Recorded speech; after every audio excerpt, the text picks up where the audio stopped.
Cześć ziomeczki i ziomale, witam was serdecznie w nowej serii. Tak, przyszedł czas na nową serię Polishman Travel Europa. Zakończyła się seria z Azji, a więc czas będzie zrobić podsumowanie, o którym mówiłem wcześniej. Obiecałem, że sobie zrobimy, jakie ponieśliśmy koszty w związku z naszą ostatnią wyprawą. Zanim to jednak nastąpi, wybierzemy się do lokalnego podróżnika pana Zbigniewa Polowego, który opowie nam kilka ciekawostek ze swoich podróży, a między innymi opowie nam o tym, jak on wybierał się rowerem dawno temu z Polski do Hiszpanii.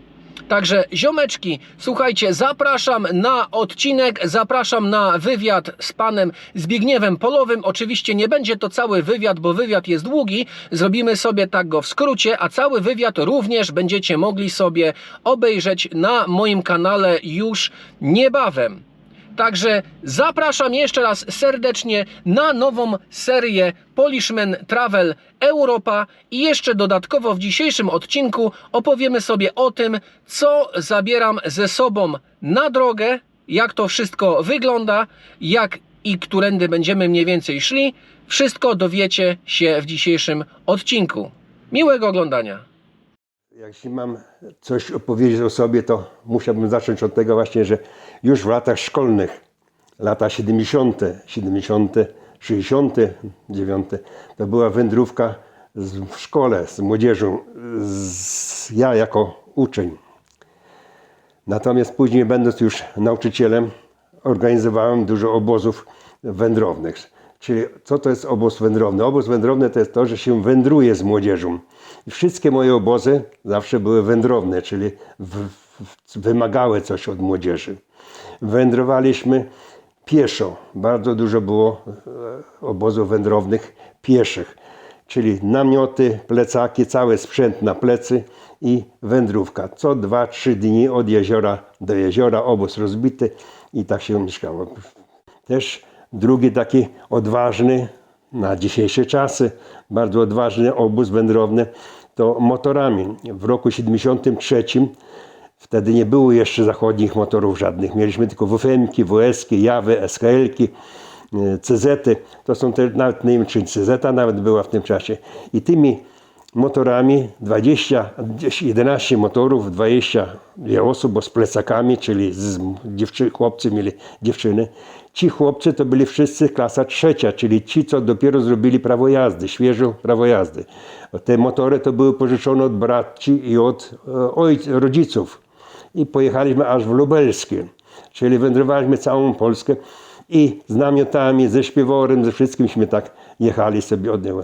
W 1975 roku zaczęliśmy organizować wyjazd do Afryki. Ta organizacja trwała 3 lata, bo to nie było takie proste wyjechać w tamtych czasach. W tamtych czasach do Czechosłowacji czy do Niemiec to trzeba było mieć wizy, żeby wyjechać, a nie mówiąc dopiero gdzieś do krajów zachodnich. Po 3 latach od tułaczki, jak to mówią, od okna do okna, od drzwi do drzwi załatwiliśmy, ale pomógł nam ludzi, którzy jeszcze pamiętają, był taki redaktor Badowski, prowadził klub 6 kontynentów w telewizji. On nam dużo pomógł, on nas wsparł i dopiero wtedy ludzie zaczęli uwierzyć, że faktycznie my możemy wyjechać. Do tej pory nikt w to nie wierzył, że takie coś będzie. W Szczecinie wsiedliśmy na statek i statkiem, który oczywiście wcześniej wykupiliśmy, zapłynęliśmy przez porty tutaj europejskie do Senegalu, do Dakaru. Tam nas wyładowano, statek popłynął dalej, a my na samochód i wędrówka po Afryce.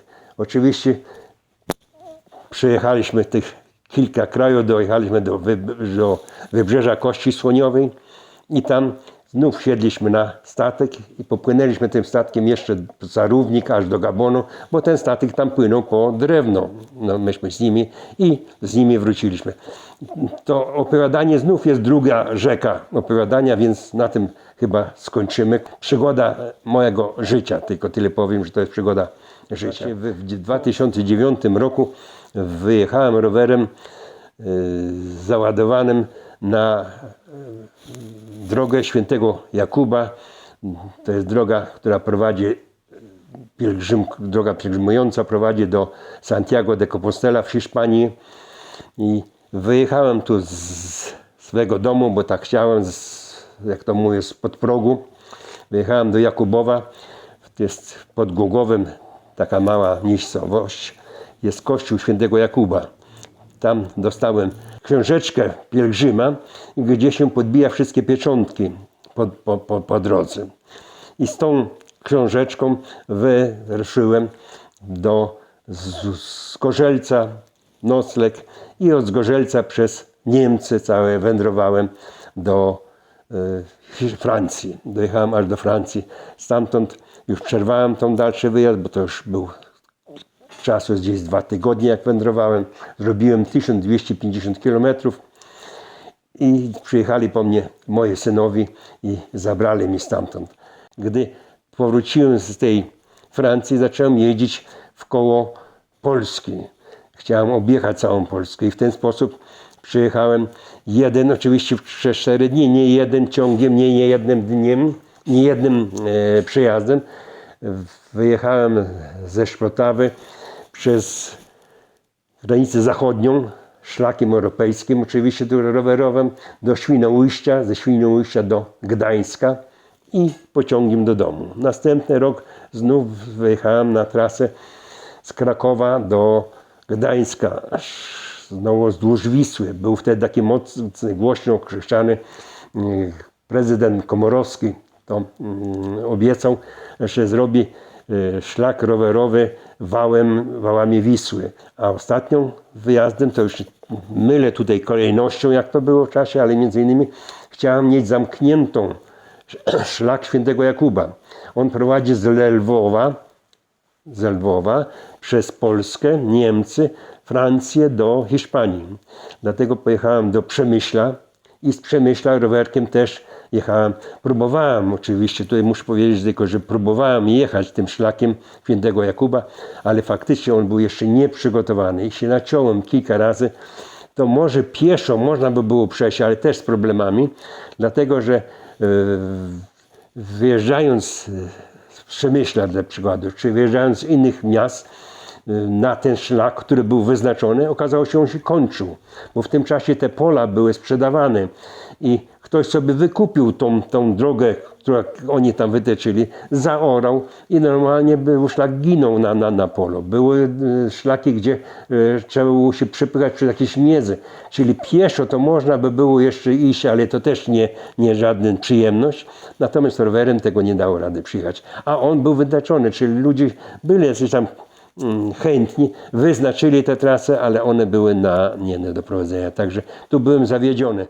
Dowiedziałem się właśnie, że Arkadiusz Patla ze Szprotawy ze swoją dziewczyną przygotowują wymarsz na tą drogę świętego Jakuba i właśnie tym szlakiem niemieckim, którym ja jechałem, będą wędrować aż do Santiago de Compostela po tych właśnie trasach. I dlatego ja dojechałem do Francji i jechałem z taką muszlą, bo wędruje się zawsze tą muszlę, wkazuje, to jest taki przewodnik pielgrzyma. Każdy pielgrzym takie coś ma. To jest, jak można powiedzieć, klucz do otwierania wszystkich refugiów, wszystkich przejść. To jest ta pielgrzyma, bo tu jesteś, wtedy jesteś tym pielgrzymem. Ja tą muszlę przekazuję właśnie im, niech oni tą muszlę doniosą, jeśli dojdą do tego Santiago de Compostela i tam ją poświęcą i mnie wrócą z powrotem na nią, żeby miała ona, bynajmniej jak nie ja, to ona pełną drogę, bo ja nie wiem, czy ja już zdążę to wykonać, mając 75 lat. Na tym byśmy skończyli, tylko na koniec chciałbym naprawdę życzyć dla Arkadiusza i jego dziewczyny Natalii, żeby wytrwali, przeszli tą całą trasę, bo naprawdę to jest wielkie zadanie. Ja to rowerem przyjechałem, a oni mają zrobić pieszo. Oby im to się udało i tego im z całego serca życzę. I żeby, jeszcze raz pokazuję to, muszę, żeby donieśli ją do końca i mi ją powrócili z powrotem. Powodzenia wam życzę. Ziomeczki, jestem na ogródku tutaj u nas w Szprotawie, fajne słoneczko, niebieskie niebo, jest może kilka chmurek, ale jest przyjemnie. Czas na podsumowanie kosztów naszej wyprawy do Azji. Przygotowałem sobie taką kartkę, z której będę czytał, będę się tym podpierał. Zaczynamy. Samoloty 2030 euro, hotele 2780, wizy 111, transport 1330, to jest transport publiczny, czyli jakieś tam autobusy, taksówki, duperele, ubezpieczenie 325 i koszty nasze dzienne 6280, co się równa jakoś średnio 67 euro dziennie wydawaliśmy na swoje tam widzi-misie. Razem grubo ponad 12 tysięcy euro. Piszcie w komentarzach, czy to dużo, czy to mało. Tak się więc przekłada nasz koszt wyprawy do Azji ostatniej. A teraz idzie nowa wyprawa, będą nowe koszty, które zakładamy w przybliżeniu plus minus będzie jakieś 30 tysięcy tym razem złotych. 30 tysięcy za jakieś 3 miesiące wyprawy, bo mniej więcej tyle czasu będziemy szli. Natalia w tej chwili już idzie drugi dzień. Ja już wyruszyłam z domu. Oczywiście zapomniałam nagrać spod drzwi, że wychodzę. No ale już idę do punktu w szkole, żeby zobaczyć, czy mi podbiją pierwszą pieczątkę.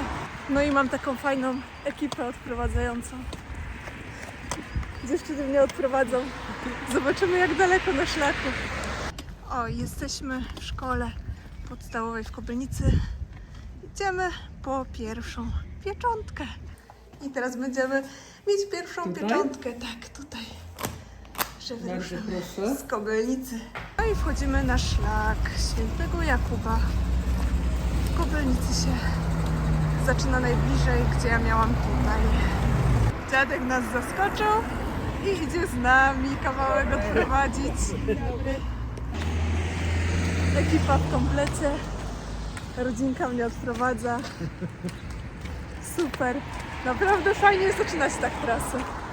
No i mamy pierwszy znak na drodze. Tak właśnie tutaj jest oznaczona wielkopolska trasa. Kolejny znak na naszej drodze. Bardzo dobrze oznakowaną drogę mamy. Tutaj mamy znak, że strzałka i skręcamy. I tutaj kolejny. I kolejny etap drogi. Znak jest. Wchodzimy do Poznania.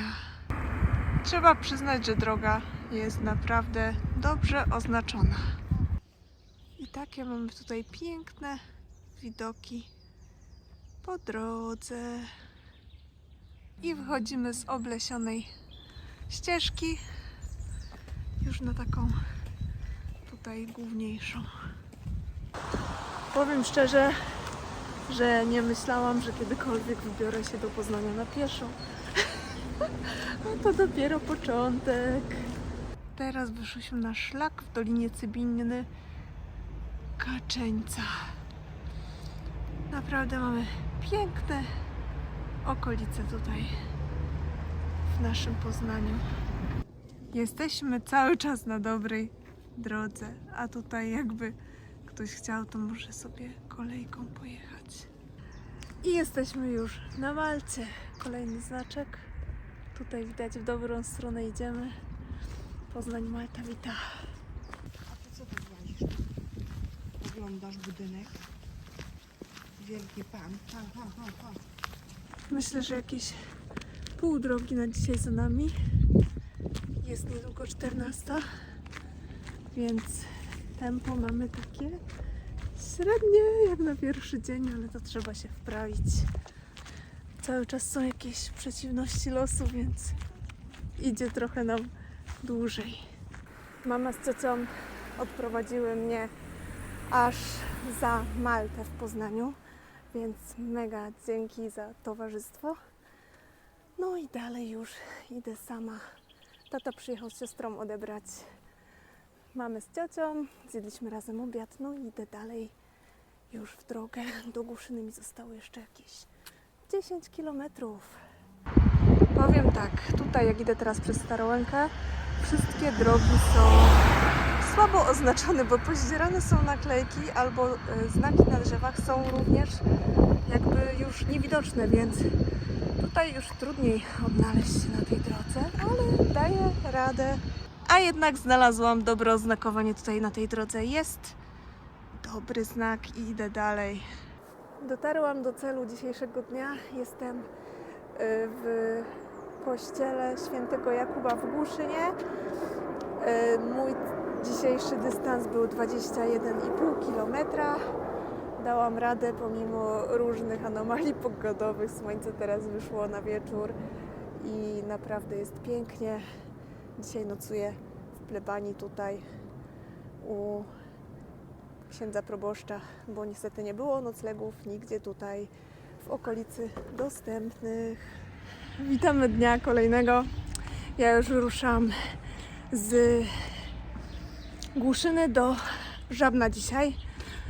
Ksiądz Jan, cudowny człowiek, ugościł mnie bardzo dobrze na plebanii, gdyż nie było tu nigdzie noclegu w okolicy, więc dziękuję bardzo i lecimy dalej. Jeszcze nie wyszedłem, ja wychodzę za dni kilka i razem spotykamy się w okolicach Głogowa. Spotykamy się w okolicach Głogowa i już razem idziemy stamtąd do granicy niemieckiej, do Zgorzelca. Później ze Zgorzelca przechodzimy przez całe Niemcy, idziemy Erfurt, aż do granicy z Luksemburgiem, skręcamy i wchodzimy do Francji. Potem czeka nas 1500 km dreptania we Francji, wchodzimy do Hiszpanii, idziemy trasą północną w Hiszpanii przez około następne 1000 km do Santiago de Compostela. Na koniec świata idziemy. Słuchajcie, jeżeli chodzi też o wywiad tutaj z panem Zbigniewem, który mieliście okazję obejrzeć chociaż ten kawałek, a jeżeli macie ochotę obejrzeć cały wywiad, będzie on dostępny na kanale Polish Men Travel. O czym jeszcze muszę dzisiaj wam powiedzieć? Muszę wam powiedzieć dzisiaj o tym, co będę zabierał ze sobą w drogę. Jesteśmy nad Zalewem Szprotawskim. Opowiem wam, co zabieram ze sobą w drogę. Zaczniemy od plecaka. Jest to plecak firmy Lixada 45+5 litra w kolorze czarnym. Postanowiłem zakupić sobie nowy plecak, bo plecak z poprzednich wypraw mi się troszkę rozlatuje. Dodatkowo kamera, którą obecnie filmuję. Jest to kamera GoPro Hero 9 Black Edition.